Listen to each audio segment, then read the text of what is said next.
talked so much about players not representing their African root. Yeah. And we've held meetings with these kids, with their parents, and said, listen, you are from Nigeria. Your dad is Nigerian.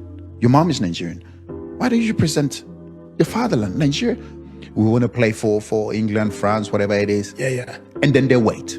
Yes. And then they keep waiting and keep waiting. Yeah. When they get to 25, 26, and they don't get a call up from England, then they call Nigeria. We shouldn't be treated as second options. We are not second options. You should be proud of your African roots. You should be proud to represent your African country. I want the best players to play in Africa. So you rather make a decision and stand by it. Yeah. If you decide you want to play for England, stick to it. Sit and wait. If you don't get a call up, you don't get a call up. But don't wait until 29, 30, you've passed your best, whatever it is. Then you're, Nigerian FA, I'm ready to play for you now. No, fuck off, like. African players who are not playing for their father's land, but they are playing for what? European countries. I have seen you again, my brother, Bumi Daramola. The world is going to see you now. So yeah. Thank you for being part of this program. I really appreciate you. Like I've said, we are going to be talking about the players of African descent who eventually chose to play for European countries and refused to play for Nigeria, refused to play for Ghana, refused to play for Algeria, etc. like that. So, Mr. Bumi, what can you say about that? Let's start from you. Thank you, sir. Yeah. What I will say about it is that sometimes the cause is from our country. From example, let's use all those France players as an example. Let me just say 98% of French players, they are all from Africa. True. Now let's just put this and let's put ourselves into their shoes. The way those countries are taking good care of them, can African country do something like that for them? That is number one.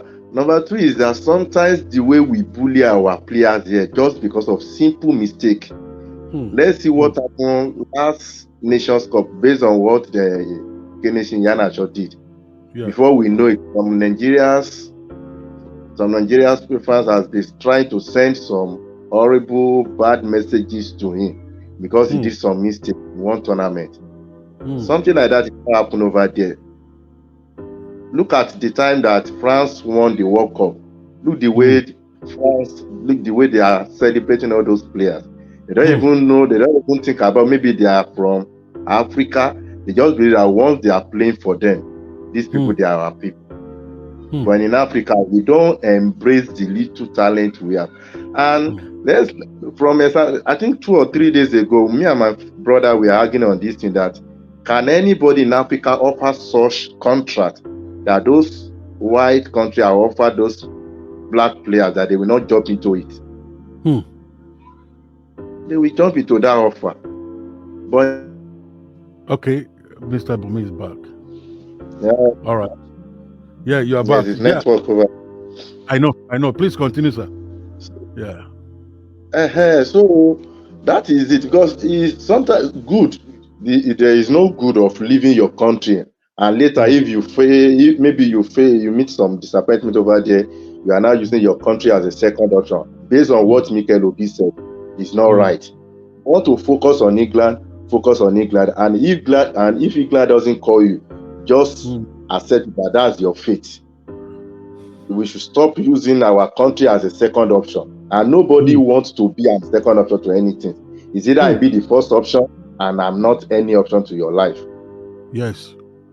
And we should just try to encourage our country, our NFA, all these football officials to just try to know how to respect our players. Some players will play in Nigeria, and after their retirement, nothing will happen. They are all the entitlement they're supposed to pay to them, they won't pay it. And this thing causes a lot of problems. That's what I want to say about it. So I didn't blame most of them, but in other way around, stop using us as a second option. If you know you don't want to play for us. Well, thank you, Mr. Bumi. Honestly, you have covered a lot of points. I will start from the last point you really talk about. Is about welfare. You know, people will go to where they are being taken care of. You know, if I know that okay, there are no good incentives for me, why would I come to Nigeria to play? I would rather go where I'm celebrated, where I'm going to taken care of. And you talk about the NFA, encouraging NFA. For me, I don't think that we have to encourage NFA. NFA just need to put good things in place. They know what to do. I'm not faulting NFA because problem that NFF is currently experiencing also is being experienced in Ghana.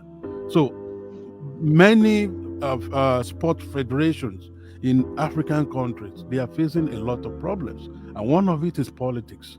You know, politicians have taken over of what we call football. Let me tell you, I feel that football issues should be handled by football administrators, not politicians, and that is really causing problem. Like I could recall, was it not Alaba that said that he wanted to play for Nigeria, and when he got in touch with one of the administrators, that he was told to bring money, that he needed to pay a lump sum of money before he could be given a call-up letter. That's glad. Yeah. So, and meanwhile, it's not only him that have talk about that.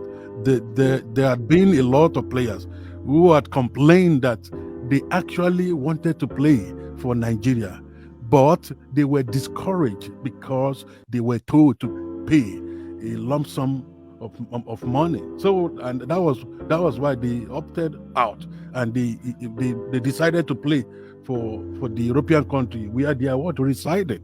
So, for me, I would not say we should encourage NFF. NFF should do what they need to do, the right thing. They know the right thing, so they should do the right thing.